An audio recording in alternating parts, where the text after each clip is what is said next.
Welcome back, students. This is Modular 6, Social Work Practice with Agencies and the Community. And this is the third and final video of this lecture. We're going to now talk a little bit about administration and delivery of social welfare services. So it makes perfect sense that social welfare services are delivered by some type of agency. Today, there are almost as many types of agencies as the problems that they address. We've talked a little bit in the past about sort of this everything in its own kind of department, so that if you are looking for assistance with parenting classes, you go to one agency, but if you're looking for income assistance, you're looking at another agency. If you're going to this one, if you're looking for something else, you're going to this agency. Some agencies do have some overlapping services, certainly things like Department of Social Services. But in some instances, unfortunately, clients are required to have to visit multiple agencies in order to be able to get all of their issues addressed. The social welfare agency is many things to many people. It's a place where people go for help when problems arise, and it's a place that society holds responsible for addressing specific problems. It's also a place of employment, so it's important to remember that social service agencies employ a fairly significant piece of our population, or many of our residents. It's also a setting for voluntary actions by others. And with the multiple motives of multiple individuals, the social welfare agency has no single purpose, but rather a range of purposes. So it's a place to volunteer, it's a place to work, it's a place to get services, it's a place where policy is set. So it's many things to many people. Agency administrators are charged with bringing resources, opportunities, and goals together to accomplish the mission of the agency and to meet the needs of the clients the agency serves. So in order for an agency to be successful, there has to be funds coming in, there has to be staff, there has to be resources. People need a pencil to write with and a desk to sit at and a phone to call. And obviously nowadays people need computers or possibly laptops, cell phones, all of these different kinds of pieces. And agency administrators are the ones who are ultimately responsible for making sure that all the tools that an individual is going to need in order to be able to meet the mission of the agency are available to them. So all staff members of the agency, members of the board of directors or other governance oversight bodies, and the agency's clients all play vital roles in the administrative process. If you do not have clients who are coming into your agency, there is no point in having staff. If you don't have staff, there's no point in having a board of directors. Because then you're basically running an organization with no staff, so you're obviously not really providing any services, therefore there's no need for a board of directors. So all of these pieces are equally important in terms of an agency maintaining itself. And the administrator of any social welfare agency is faced with a variety of questions when making decisions related to the operation of an agency. So think about a particular issue maybe that you have some passion about. Maybe it has something to do with children. Maybe it has something to do with adolescents. Maybe it's, maybe you think there's a real need for substance abuse treatment programs specifically for monolingual Hispanic females. Maybe you think there is the need for a particular program that works with teen moms or something like that. And kind of let's say that somebody walks in and says, here's $1 million and go start your agency. So the next piece that we're going to talk about is really about all of the pieces that you're going to need to think about in terms of setting up and managing that particular agency. What staff should be hired and how should they be supported?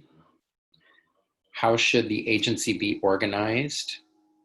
What roles can volunteers play and how should they be recruited and supported? What programs should be offered and how should they be delivered? How should sensitive information be kept? How is the administrator accountable to the agency board, funding sources, and accrediting or licensing organizations? How should funding be secured to enable the agency to grow and thrive? And how can agency programs and services be evaluated? So under each of those, there are 100 other little things that you have to think about, but these would be sort of your big buckets of things that are going to be the things that are going to keep you up at night. That, you know, what kind of skill sets should my staff have? How can I keep them trained? How can I keep them motivated? You know, what resources are they going to need to be able to do the things I'm asking them to do? So those are all, I mean, just a small amount of the kinds of questions, operational questions that administrators are going to have. And I am going to pause the recording for just a second because there's a lot of outside noise right now. So hold on. So students, we are back. Sorry for the interruption, but so where we left off was these operational questions for administrators, taking a look at all of the decision making that needs to occur as an administrator of a social service agency. Let's take a look at contemporary agency structures of those agencies that are delivering, social service activities. So the authors go through and identify primarily 3 to 4 different structures for the way that social service agencies are delivering services today. And the first group that they talk about are faith-based organizations that are grounded in the belief that they have a religious obligation to help the poor and the disadvantaged. Groups that might come to mind for you would be things like Catholic Charities or Salvation Army, and those would be considered faith-based organizations.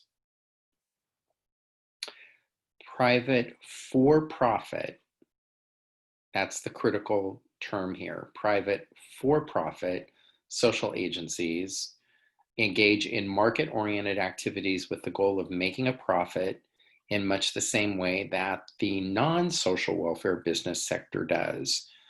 So it's important to recognize that there are social service agencies who have an end point of not only providing social services, but also ending their fiscal year with a profit, which often is reinvested back into the agency and into the programs that they're delivering.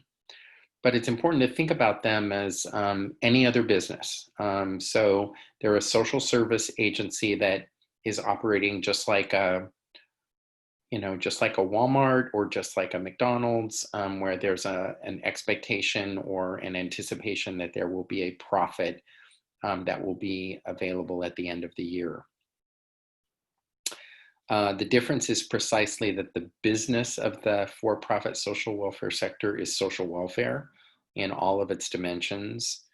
And there are examples such as Manor Care, Humana, and KinderCare. The one that we're probably most familiar with and the ones that predominate in terms of social service agency is the private nonprofit agency. So these are non-government agencies that provide social services. They spend all their funds to meet the goals of the agency with no financial profit earned by agency owners, directors, or employees. And the private nonprofit agencies provide a host of services to individuals, groups, neighborhoods, and communities. They serve as an organizational entity and a way for charitable funds and voluntary efforts to be implemented.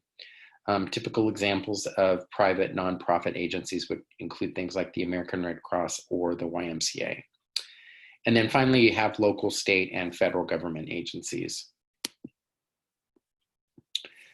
There are 3 interdependent parts that make up the social service portion of private nonprofit agencies. So That group that we mentioned before is probably most prevalent, is again, the private nonprofit agencies.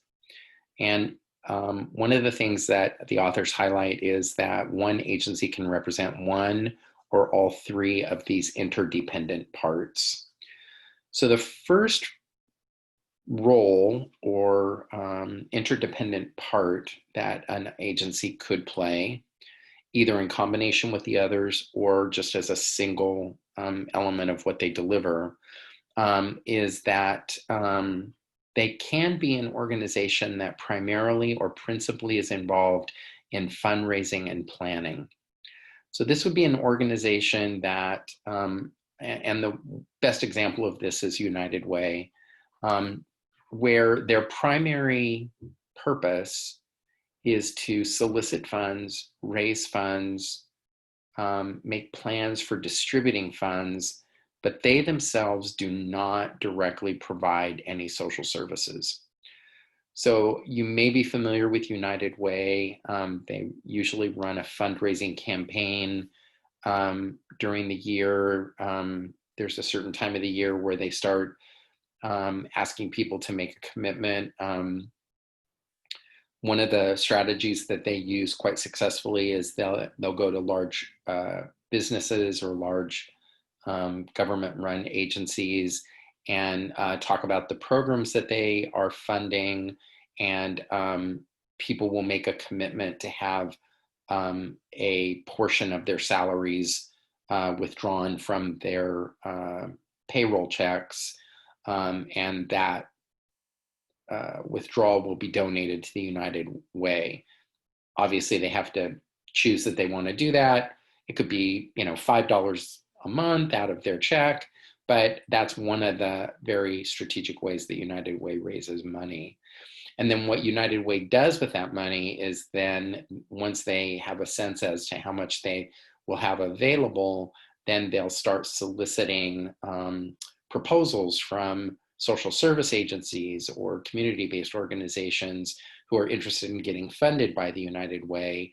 And then they will apply for the money, they'll be awarded the funds, and then they'll set up a contractual relationship with United Way where United Way will provide that money. And often what happens is that if you are one of the individuals who's making a donation, particularly through a payroll deduction, you can often designate who it is that you would like to have the money go to. So you might say, I want my money to go to a group that works on adoption issues, or I want my money to go to a group that works on working with older adults. And so then that money will be funneled specifically to that organization that applied for those funds that works with that particular population. So United Way is kind of a unique organization and one of the very few that does only fundraising and planning. But obviously, this could be one part of an agency that also provides direct services as well. So if you have something like the American Red Cross, they provide direct services, but they also are fundraising for themselves as well. Advocacy organizations, which bring together a group of like-minded people who seek to generate government funding or promote public understanding of and support for a specific social problem or a specific class of individuals. So you can have certain organizations. The Human Rights Campaign is one that comes to mind for me, that is primarily an advocacy group, an organization that's out raising awareness about a particular issue or a particular group of people or a particular population, and just increasing awareness about the challenges that that particular group might be having. Again, as I said before, this can also be one piece of what an organization is doing on behalf of themselves. So they could be fundraising and planning, as well as generating, serving as an advocacy organization. And then finally, a group could be specifically a direct service organization, assisting clients who have specific or multiple problems for social functioning, again, as part of all three of these pieces or as a standalone piece.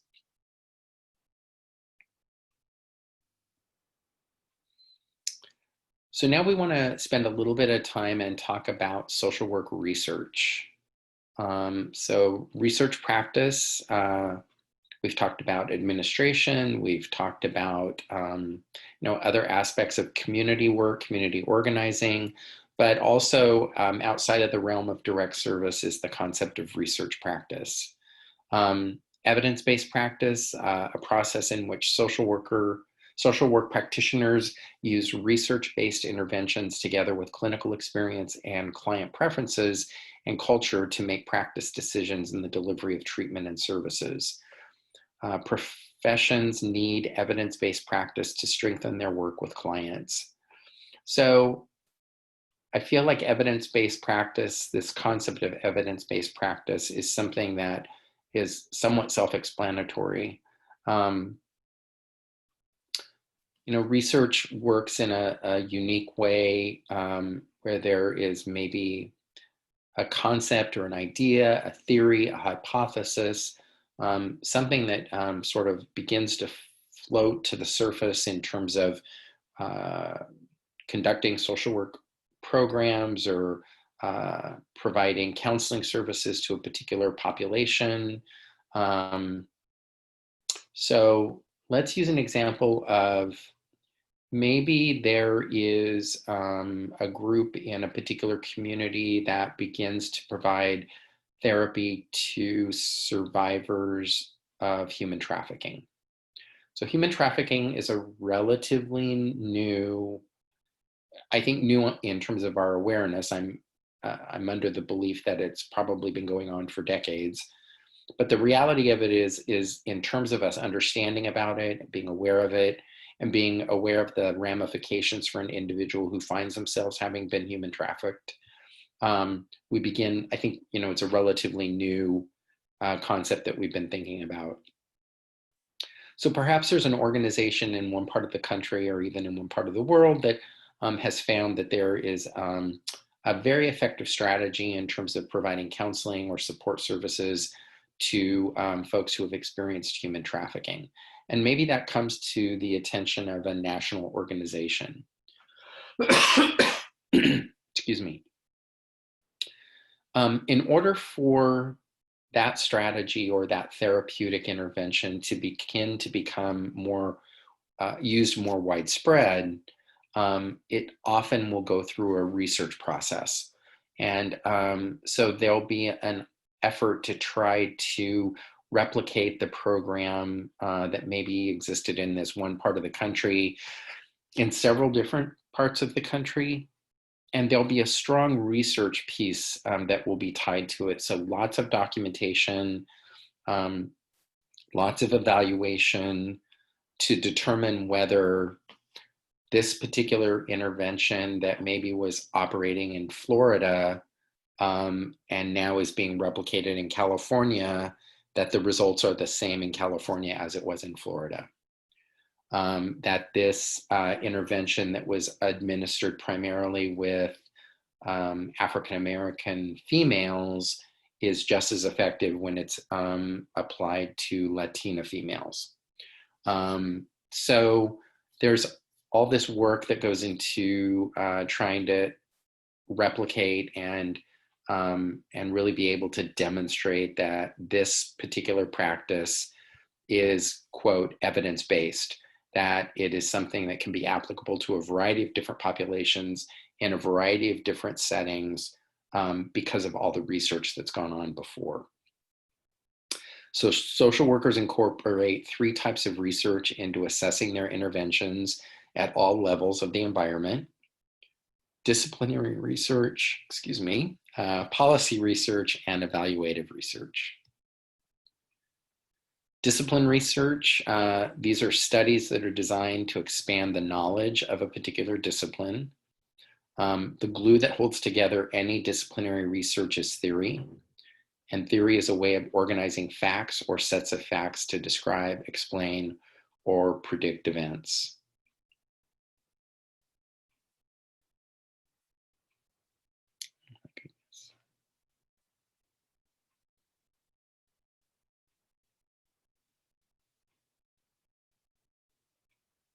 Sorry, guys.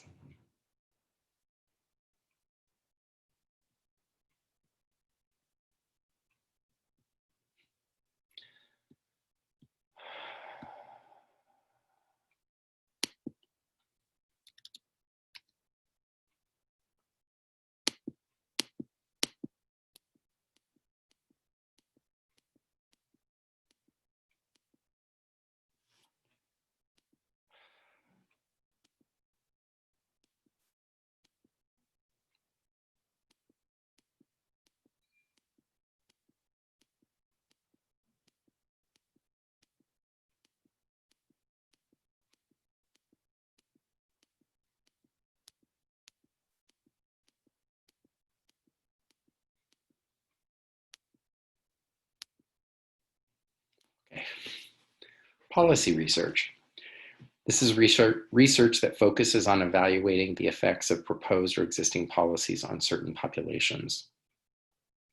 Policy research is a specialized form of inquiry whose purpose is to provide reliable, valid, and relevant knowledge to support the decision-making processes of government. How a society uses the products or outcomes of policy research is a political issue. Politicians often seek the research findings that best fit the ends or goals they seek. Social policies are often formulated with no research basis. These policies are doomed to fail because they do not reflect the reality of the situation they address. So this is research on whether a policy might be effective or useful. And unfortunately, policy research is often very politicized, and that if a policy that's very popular in certain political circles is determined through research to not be a very effective policy, sometimes that research may be ignored in favor of advancing a policy that's so politically well supported. So that is research practice and research policy. And now research practice, this is actually where you're taking a look at practices. So whether a certain counseling approach, whether a certain intervention that has been utilized, again, whether it is evidence-based, and the principal task of the policy, the research practice evaluator is not just to show success or failure, but also to indicate the range of certainty with which that judgment is made. So in other words, how consistently and how frequently do you experience the same outcome when you've administered a particular form of research? Okay. So in shaping communities and social work agencies, social work shares key roles with many other groups, including politicians, economists, psychologists, educators, attorneys, and increasingly lobbyists for various constituents groups. The social work profession needs to play a stronger role in the macro practice arena, advocating for underserved populations and clients. One emerging consideration is comparative social research, which is an approach that enables one nation to build on the policy design initiatives of others, thereby avoiding the need to start fresh every single time. In the past few years and in the future, hard choices have been made and will be made related to emerging social work policy issues.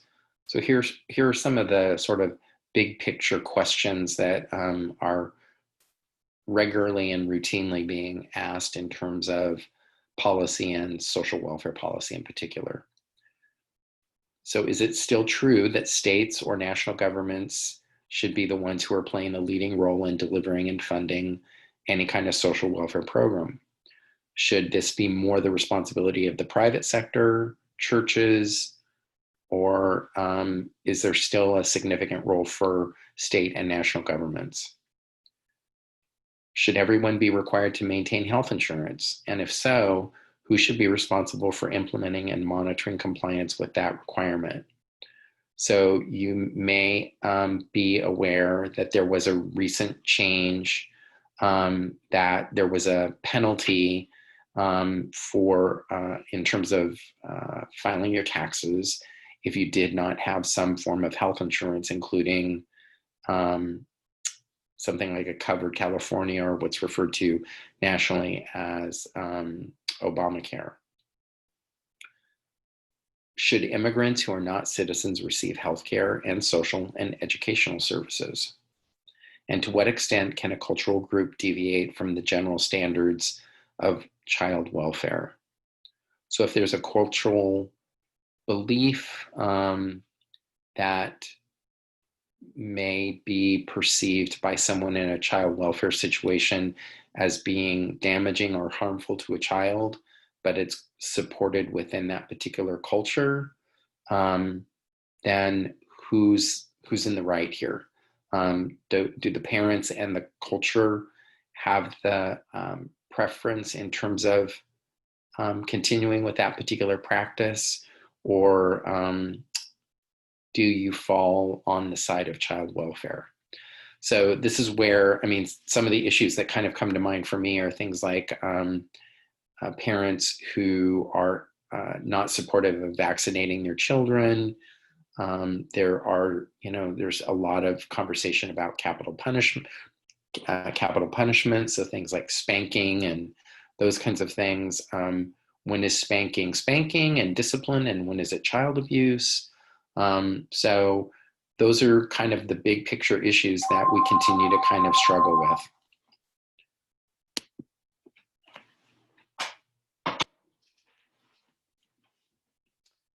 Boy. Okay, career opportunities in macro practice are available for social workers in the arena, or in the areas of agency administration, community social work, policy, and research. Bachelor's prepared social work programs focus on generalist practice. So people are often finding themselves with a BSW in family service agencies, state departments of human services, hospitals, correctional centers, mental health agencies, programs for individuals with disabilities, school social services, youth organizations, all using community practice methods. While many MSW programs, Masters in Social Work programs, have specialization in macro practice areas. And that concludes this video. Lots of challenges here, so I apologize for that, but please take some time now and move on into the discussion board or any of the other videos that were provided that sort of align themselves with the content that was included in this lecture. And a reminder, Tuesdays, 6 o'clock, we will be holding office hours. So if you have any questions on anything that we've talked about, any questions on completing the discussion board, please know that you're always welcome to join us on office hours to be able to kind of talk through those things or get answers to your questions. Otherwise, I hope you have a good rest of your day.